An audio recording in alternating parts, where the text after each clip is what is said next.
Train চলাচল বন্ধ থাকায় আজ সকাল থেকে সারা দেশে রেলযাত্রীদের চরম ভোগান্তি পোহাতে হয়েছে।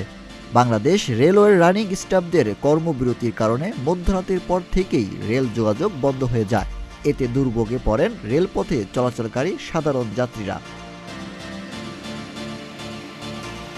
সরেজমিনে দেখা যায় সকাল থেকে নির্ধারিত শিডিউলের কোনো ট্রেন আসেনি। এতে চরম বিপাকে পড়ছেন যাত্রীরা।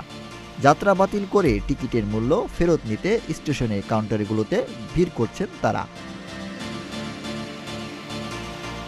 অনেকেই কাউন্টার থেকে টিকিট ফেরত দিয়ে ফিরে যাচ্ছেন বাড়িতে।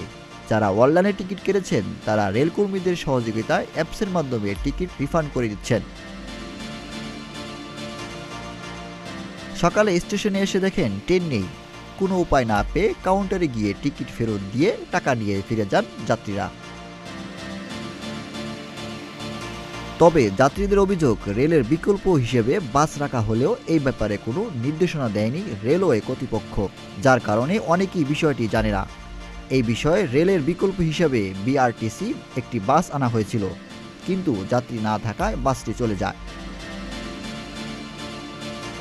আশিক এলাহী, প্রতিদিনের বাংলাদেশ।